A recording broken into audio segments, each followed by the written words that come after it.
In 2023, Word on Fire Publishing released a new edition of The Everlasting Man by G.K. Chesterton, with a new introduction, notes, and a commentary by Dale Ahlquist, in what might be the most unique apologetic work. Word of Fire seeks to bring this classic by G.K. Chesterton to a new generation. And the first thing I want to say about this new edition is that the craftsmanship of this book is excellent. If someone is a fan of Chesterton, I would highly recommend picking up this well-made edition for your works. Overall, from just the entire printing of the book to even this lovely book ribbon in it, this is just a beautiful book. Word on Fire did a great job with this edition of The Everlasting Man. Also, the notes in the book were welcome. Chesterton refers to so many other authors and works and cultural moments from the past that I can't think there will be an abundance of 21st century readers who can follow through all the references that are included in this book. So to have explanatory notes throughout is a welcome addition. Now, Ahlquist's commentary was fine. It didn't blow me away, but at the same time, the honesty in it was refreshing. For instance, the chapter on the antiquity of civilization, that chapter was a slog to get through, and mostly a repetition of the main point made in the previous chapter. If you would have entirely cut that chapter from the book, you would have lost nothing.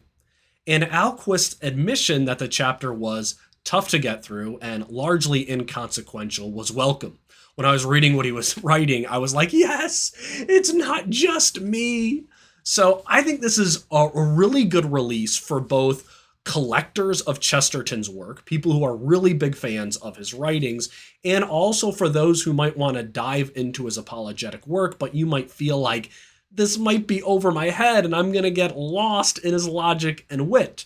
So I think for the vast majority of people who pick up this edition of the book, they will be happy that they did. Now, stick around with me for a few more minutes and I will tell you my thoughts on The Everlasting Man.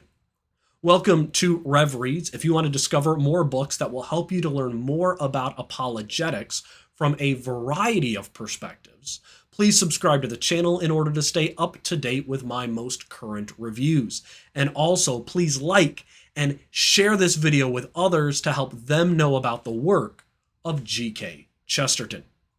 So this is my third Chesterton read, my third book reviewed by him on Rev Reads. The first two books I reviewed were Orthodoxy, which I honestly enjoyed more than I expected as a Protestant, and also Winter Fire, which is a collection of Chesterton's writings on Christmas, and I found that book to be delightful. Now, I enjoyed this one, to be honest, less than the first two.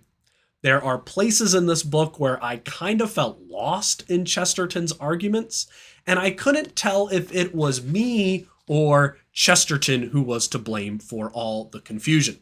Now, to be honest, it was probably a mixture of the two, but at the same time, there were also other places in the book where G.K. Chesterton's unique ways of looking at the world were such a joy to read.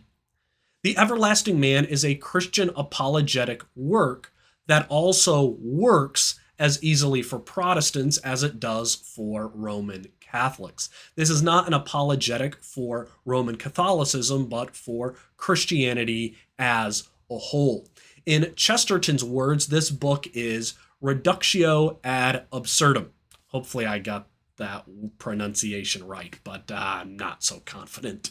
The goal of Chesterton is to show that all other worldviews outside of Christianity, any way of looking at our world that doesn't see the God of Abraham as our creator and his son Jesus as our savior, all other views of our world are absurd. They don't fit. So in this work, he goes after evolutionary theory, paganism, Islam, and other religions of the world to show that the faith in Jesus Christ, which comes from the Bible, is the only logical and possible answer for our world in which we exist today. and all other options just don't fit. They're ridiculous when looked at in the midst of human history. So Chesterton, in order to make his point, takes the reader through a journey of human history, starting with the caveman and then continuing on to his own day. And I honestly thought I was going to be really annoyed by the caveman chapter at the beginning, because I believe in a historical Adam and Eve as the first man and woman. And so I'm like, oh man, we're talking about the Neanderthal man here. But the way Chesterton pokes holes at the conclusions and the so-called facts put forward based on archaeology when it comes to ancient man or prehistoric man, they were just delightful to read. And then his writing on the difference between man in the image of God and the animal kingdom were so good that they made their way into one of my sermons only a few days later. Chesterton's basic point is that what mankind brings to the table in our world through our inventiveness and curiosity and imagination, that cannot be explained as another step in natural evolution. We see it even in our own language, as if a bird goes out into the forest and builds a nest, we would call the bird's nest part of nature. But if a man goes out into the same woods and he builds a tree house, we would say what man has built is not nature. And so just simply the way that we speak about what man does in comparison to what the animal kingdom does shows that everybody sees that distinction between those who are made in the image of God and the animal kingdom, even if they don't want to admit it. Chesterton then walks the reader through history, showing the rise and fall of paganism or polytheism, the significance of the God of Israel as being the unseen God in distinction from the idols of the world. And then the groundbreaking nature of the church, as for the first time we had this religion that was logical and coherent, instead of all the other previous religions where people pretended in public that they believed these gods were real, but then in secret they all knew that they were just fantasy. He then presents Christ using argumentation that C.S. Lewis would later basically steal in his own writings, that Jesus is either the Son of God, the one deserving of the highest place of all glory, or Jesus is a madman, and he belongs in a straitjacket. And I loved this line in the book. God is God, as Muslims say, but a great man knows he is not God, and the greater he is, the better he knows it. A lunatic may think he is omniscience, and a fool may talk as if he was omniscient. But Christ is in another sense, if he not only knows, but knows that he knows. Jesus cannot simply be held as a wandering teacher who possessed wisdom to help us through life.